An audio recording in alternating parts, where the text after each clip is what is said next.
Some people with serious illness wouldn't consider anything less than full scientific treatment, surgery, chemicals, radiation.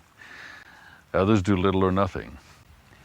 No one treatment or method is any more right than any other.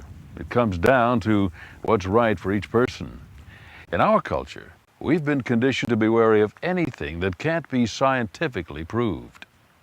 We know some of these things work, but we don't have a good theory for why it works. We can't easily accept Ayurvedic medicine and all of the ways it's been explained for centuries because it doesn't fit with our scientific logic, yet it seems to work. Of course, the people who developed early medicine weren't all that concerned about logic. The business of daily living gave them enough to worry about. Exercise was part of it. They were not sedentary. They used their bodies. They hunted, they grew crops, they made everything they wore. Rains came and the corn grew, because the Great Spirit willed these things to be so. The animals that worked for them and provided their food were at one with the Great Spirit, which was at the center of their lives. Their lives and their medicine derived from their oneness with the earth and with the Spirit. And I think that's really what people are craving. They don't want to be treated as a broken machine, that somebody's going to fix the parts. They want to be a person. They want to be a person in a family, in a context of a broader community, and they want to be seen that way in their totality, in their wholeness. Well-being and wellness is total body, mind, spirit. It's holistic. It's not just about a physical ailment and treating a physical ailment. There's other aspects to it that all integrate in to make a whole circle, to make a whole, complete person well. All the way through the Eastern religions, the old religions, you'll find the same concept. Cleansing the body, balancing the body, keeping it in harmony with the sky, the waters, the earth, Mother Earth, who gave us birth, and the Great Spirit, ța, who gives us the life force. And this balance is health. Without that balance, we have disease. That's the very first essential ingredient of Indian medicine, is that respect, that relationship with Creator. And the next part of it is being able to say thank you for everything. Because when we're saying thank you for everything, that means that we're filled with gratitude for whatever Creator sends us. And we know that whatever comes our way, whatever it might look like on the surface, we know that it's the best thing for us. And when we're practicing, that acceptance, that gratitude, that means that there's an absence in our life of things like judgment.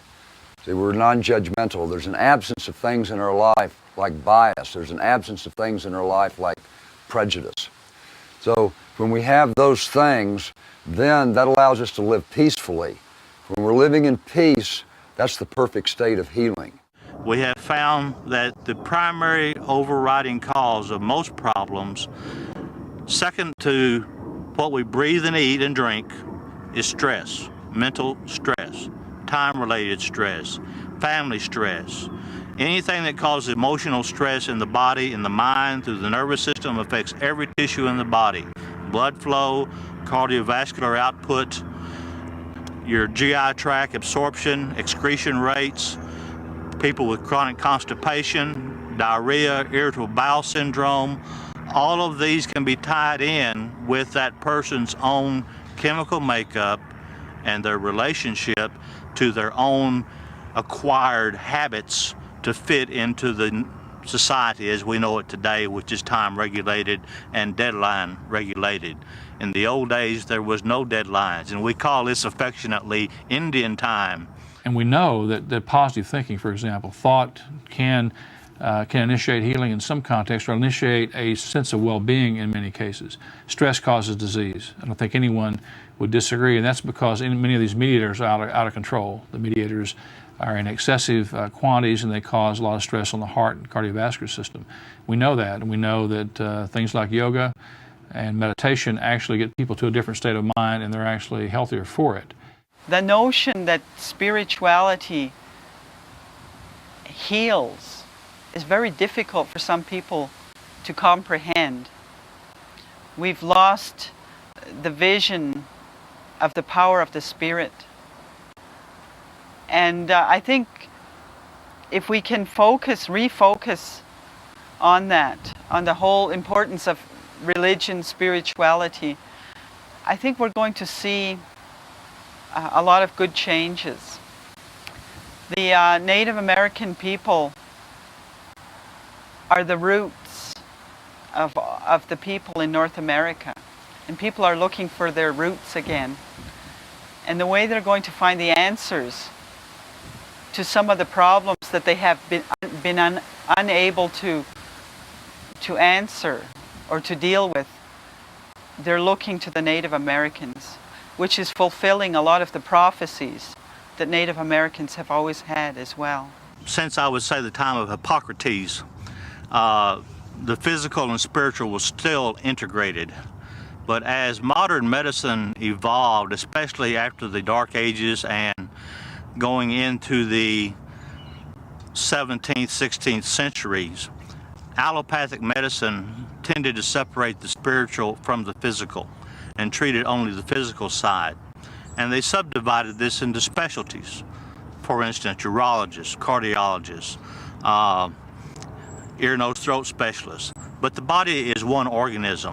So it is a dichotomy in relation to the Native American concept, or even the chiropractic concept of holistic health care. Osteopathic medicine traditionally was holistic in concept. You treat the body as a whole organism. Native American healers treated the body as a whole organism, physically and spiritually, because one interacted with the other to cause that balance effect. But modern medicine has traditionally separated it out, but is now coming to a point in our development and understanding of the human body where the spiritual is as important, if not possibly more important, than the actual physical disease process itself. For Indian people, alternative is again, it's not, we find it very funny because for us, our medicines, our healing practices, our ceremonies have always been there. An integral component of our ceremonies, of our healing, is a belief system.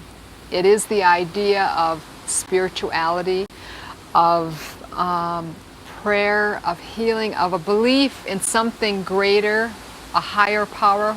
In my world, in my culture, we call him Wakantanka, the Great Spirit, that there is something holy that is bigger, that is stronger, that is more relative than we are as human beings.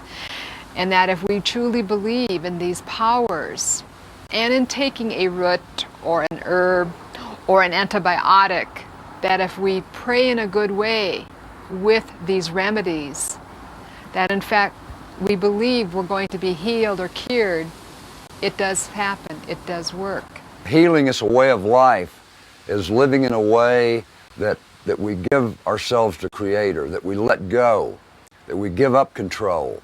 Okay? And that's what faith and trust is all about. Having faith and trust in Creator, having faith and trust in Spirit, that we call those good grandmothers and grandfathers. If they're always here with us, they're here with us right now while we're doing this. And in many of the healing that you see in natural healing, there is that holistic spiritual connection. There's no attempt to separate body, mind, and spirit.